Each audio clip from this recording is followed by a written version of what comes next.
Hello, this is Roberto and this is the HVAC is my channel. Today we're going to be talking about sensible heat equation explained. Alright, so let's get into it.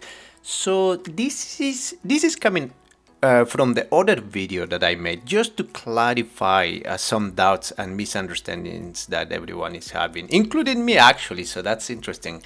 So now what we're going to do is how that formula comes. All right, so what we're going to do is we're going to write the sensible heat equation. So that's going to be this. Sensible heat equation is going to be QmC delta T, right? That's going to be the formula. That's the formula.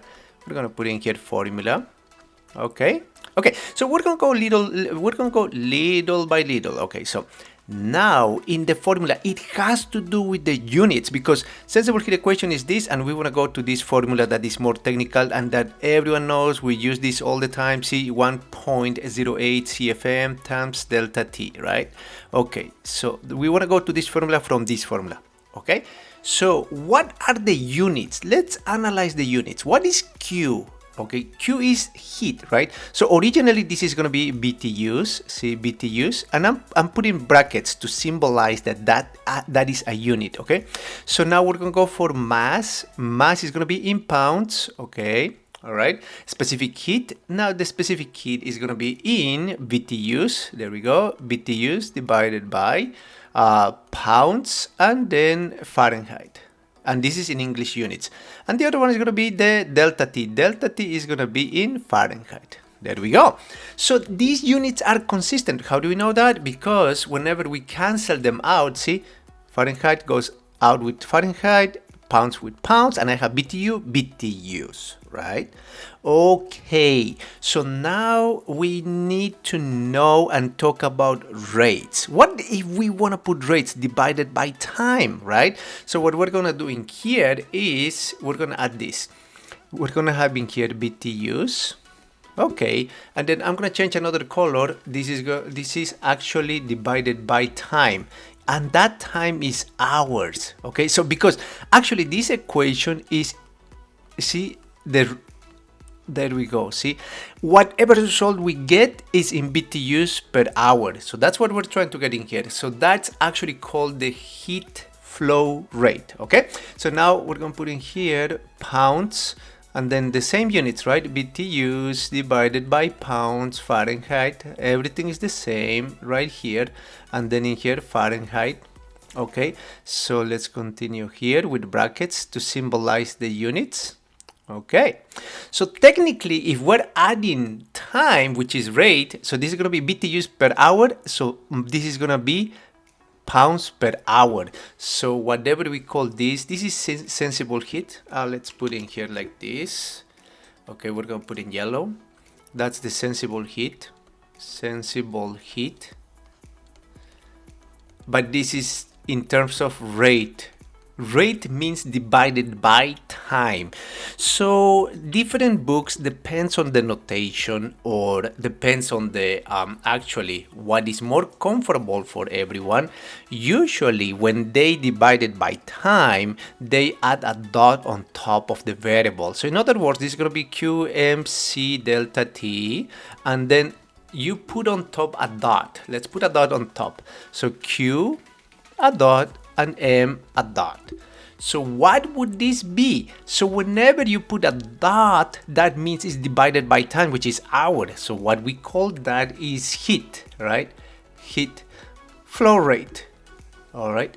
And thank you so much for the comments. That's why it's very important to leave any comment. I'll try to come back to you as soon as possible, but this is very beneficial for everyone. And this is going to be, again, the mass rate, mass flow rate.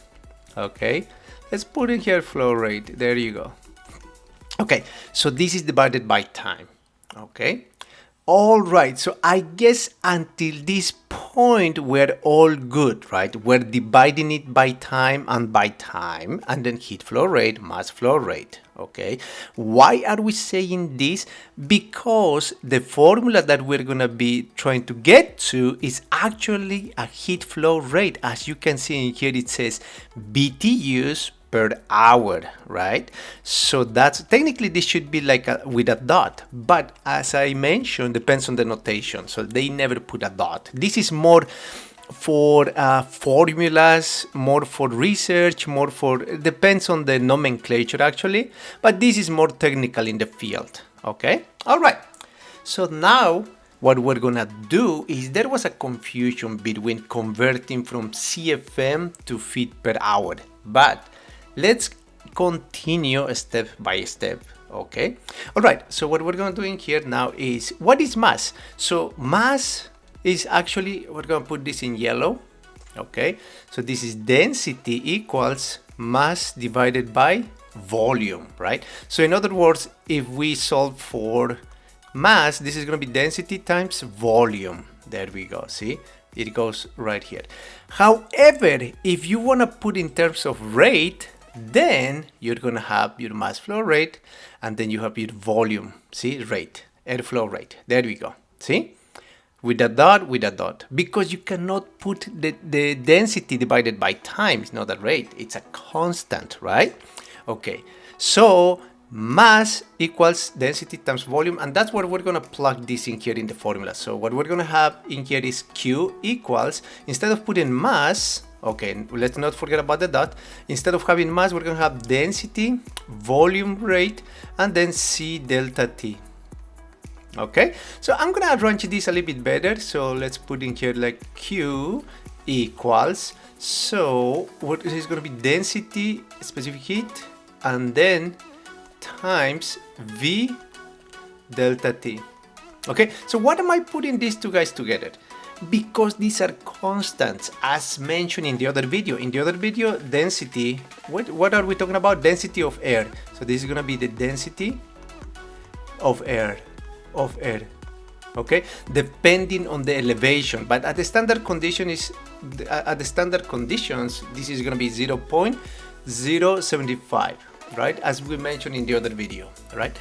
This is pounds per cubic feet, and the other one is going to be a specific heat. There we go. And this is also a constant, that is going to be 0. Okay, let's go here. This is going to be 0.24. Let's put a specific heat first. A specific heat. Okay, and this is going to be 0.24 BTUs divided by pounds Fahrenheit. Yeah, I'm trying to make sure I'm not forgetting anything in here, because otherwise this is not going to work, and everyone else is going to get more confused. So that's what I'm trying to avoid, right? Okay, so this is, we have this is a constant, we have this is a constant. We have this result that is going to be in BTUs per hour, and we have the delta. There's no confusion in delta because that's in Fahrenheit. No problem at all on that side, right? So the only one that has been causing problems is this volume rate, and that's what gets us confused completely, right? Okay, so now let's go to the next side of this screen, and then what we're gonna do is, again, little by little, I'm gonna copy the formula. See, heat flow rate equals to density of air, a specific heat of air, volume, see, rate, right? Rate is divided by time times delta T. Okay, okay, let's analyze the units. Okay, so what are the units of Q? Okay, let's go continue here. Q is gonna be in BTUs per hour. And you might be wondering again, why is it brackets? Because when it's brackets, we're talking about units. Okay, what is density? The density in units is gonna be pounds per cubic feet. There we go, that is density. Times, what is C? C is a specific heat, and that's gonna be in BTUs. BTUs per pound times Fahrenheit. There we go. Now, what is volume? The volume rate in here is going to be, volume is in cubic feet, right? Divide, you know what? We're gonna put this in red, because that's the one that causes us trouble and confusion. Okay, so the volume is cubic feet divided by hour, right? So you're gonna see why is it an hour. Let's go check in here, brackets, times, what's delta T? Delta T is Fahrenheit. All right, so these units are all consistent. Why is it consistent? Let's use a white to see. So look at this, pounds, go away with pounds, Fahrenheit with Fahrenheit, cubic feet with cubic feet. What's the remaining? The remaining units are BTUs per hour, BTUs per hour. So these units are all consistent for this formula to work, right? And remember, in here, the density is already a constant. The specific heat is already a constant. So technically for this formula, I need to multiply all the constants, 0.075 times 0.24, okay? All right, but I'm leaving that for the end. Why? Because when I'm in the field, for example, if I have a duct in here, see, I have a duct, I have my transition, and I have a smaller duct, for example, right here, and then it happens that you have a diffuser here, right? Okay, what a nice diffuser. There you go, right? You have a flex duct. Usually we don't put in cubic feet per hour. In practice, it's better to use CFM. For example, this is going to be, let's give it an example. Let's say 200 CFM. CFM. Okay, so we always, at least in English units, we always show our airflow in CFM. Okay, but in order for this formula to work in here, right, for this formula, you need to convert this CFM into feet, cubic feet per hour. Imagine if you would have to do that all the time, 200 CFM converted into cubic feet per hour. So that way it gives you BTUs per hour. So it's kind of annoying and it's kind of a hassle. So that's why we do an empirical equation, a technical equation where you can directly plug in CFM. You're gonna plug in CFM directly instead of cubic feet per hour, right? Okay, so how does that work actually? How can we plug in CFM and then how can we do that? Let's see. This red color, okay, let's go step by step because that's the troublemaker, right? There we go. Let's put this troublemaker in here, cubic feet per hour. There is the troublemaker, okay? So this troublemaker, let's convert it into CFM because that's what I want. What is the equivalency from feet per hour into CFM? So that way I could directly put CFM. Okay, let's do this, and it is the following, okay? So this is gonna be, see, cubic feet per hour is gonna be, let's check in here. What is CFM? Okay, CFM is little by little cubic feet, right? Cubic feet per minute. Let's put in here just like that, CFM, cubic feet per minute, CFM, okay? All right, I'm putting my CFM, but I want to convert this CFM, see, into feet, cubic feet per hour. So how can I do that? How can I convert the CFM in cubic feet per hour?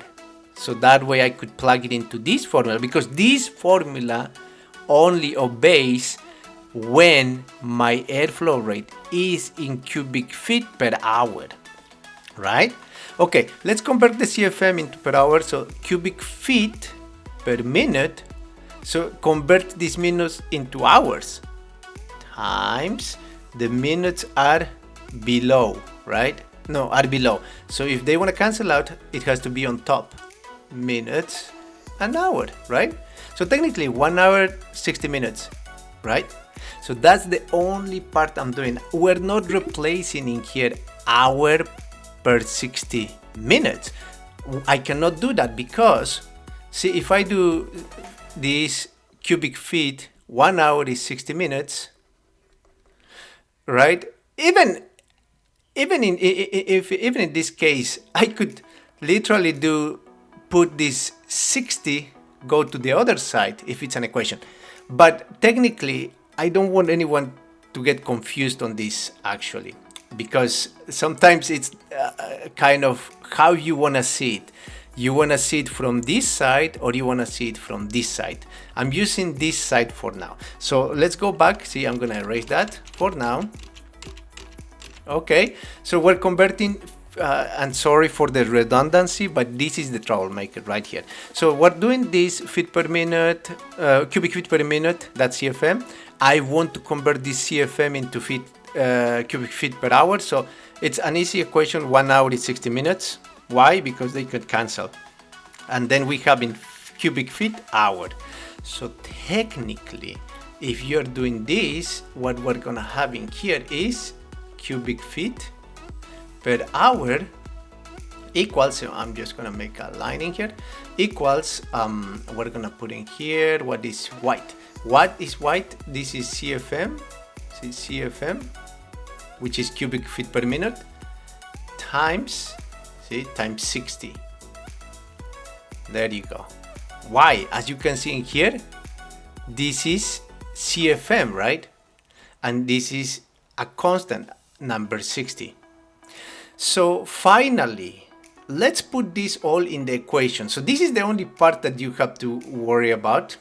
Okay, so now everything is going to be working, because now you're going to have in the formula, finally you're going to have Q, it's equal to, what's density? Density is going to be 0.075, and then let's put on our units. The units are going to be pounds per cubic feet, and that's going to be times C, a specific heat is going to be 0.24. I'm just plugging in, and that's why I'm rushing a little bit more. So that's going to be pounds per Fahrenheit. And then the volume, the troublemaker, is going to be, let's put it in red. Instead of putting cubic feet per hour, I'm going to put in here CFM. Okay, that's not looking good. Let's make it nicer and neat. This is going to be CFM times 60, right? Because cubic feet per hour is CFM times 60. And then we're going to put in here times Fahrenheit. As you can see in here, this cancels out, and then this cancels out, see? And then cubic feet per minute, so cubic feet in here, this is gonna be in cubic feet. See, let's put in here cubic feet. Let's put cubic feet like this. Let's go back. Yeah, cubic feet, see, per minute. But times 60, see, in here, 60 minutes, an hour. So technically they go away. See, cubic feet per hour, cubic feet goes away with cubic feet, and then the remaining is going to be BTUs per hour, right? So, or even the equivalent units are cubic feet per hour, and we saw and we checked so many times that this equation is good in units. All right. All right, so finally we're going to have Q flow rate. If you multiply these numbers, and then let's do that too in here, what we're going to have is, let's move this to here. So that's going to be 0.075 times 0.24 times 60. That's 1.08. So that we're going to put in here 1.08. What is this? So, and what is this? So, and what is this? So times, so since these numbers are constant, let's put this in green. So the density is constant, the specific heat is constant, 60 is constant, okay, constant. So let's put in here, this is already numbers, right? The only remaining input is CFM times the Fahrenheit is not constant. So Fahrenheit, what is it? Temperature. But in this case, the temperature, as we mentioned, is delta T. As you can see in here, is delta T. The temperature is delta T. So we're going to put in here delta T. There we go. So that's the equation we use. And what happens is in the field, we don't use this the dot. This is more for when you are doing research, technical papers or something like that. But when you are in the field, like you are fixing an AC, you're doing service, or you are designing some ductwork, we just use sensible heat equation 1.08 CFM times delta T. All right. And remember, so sometimes things get complicated when we overanalyze, but it always gets easier when we do an example. As I mentioned, this troublemaker is because we're trying to go, again, feet per hour. See, we're trying to go to CFM. Not really. So the troublemaker means like we're trying to go from CFM to cubic feet per hour. In order to do so, that's what we do. I don't want to complicate this more, but let's make a very quick example in here, because sometimes if we want to do like cubic feet per hour and then we convert hour into 60, that makes sense, right? Cubic feet, 1 hour is 60 minutes. Yes, I believe so. And then this should be what? CFM. So this should be CFM divided by 60. I understand, but let's check on this actually very quickly. So if this is 200 CFM, I'm gonna convert it to, what is it called? Cubic feet per hour. Do we multiply times 60 or do we divide times 60? Let's double check in here very quickly. So when we have 200 CFM, okay, what is that gonna be? 200 cubic feet per minute, right? Per minute. And then in order for minutes to go away, that's going to be minutes, 60 minutes, right? 1 hour. And so minutes with minutes go away. And then we're going to have the result. This is going to be 12,000, right? Cubic feet per hour. And that's what we want. Again, what I said is we want to be able to convert from CFM to cubic feet per hour. This gets confusing because technically we're converting from cubic feet per hour to CFM. No, I don't want that because I don't need CFM in here. My formula obeys to cubic feet per hour. So I need to convert from CFM, that's gonna be my input, right? Input, and this is gonna be my output. This is what I want, right? So from CFM to cubic feet per hour, we're gonna have 200 CFM, like they go away, 200 times 60, right? So that's gonna be CFM times 60, and that's gonna be 12,000 cubic feet per hour, which makes sense. 1 hour, there's more airflow in 1 hour than 1 minute. If we divide, that's not right, because if we divide this, I understand. Let's go here. This is 12,000 cubic feet per hour, so let's put in here, I'm sorry for the mess, 1200, see, cubic feet per hour. That means that 1 hour is 60 minutes, so that's gonna be 1200 cubic feet divided by 60 minutes, which makes sense. What is this cubic feet per minute? CFM. So technically we went from cubic feet per hour to CFM. Cubic feet per hour to CFM doesn't work for my formula, for my technical formula. CFM going to cubic feet per hour, it works for my formula because the formula is asking me about that. All right. I hope you enjoyed this video and thanks so much for the comments. I made this video to clarify that confusion and I appreciate those comments. That's the way we learn more, and also I'm learning more too. All right. Leave any comment and share and subscribe. I'll see you in the next video. Thanks for watching. HBAC is my channel.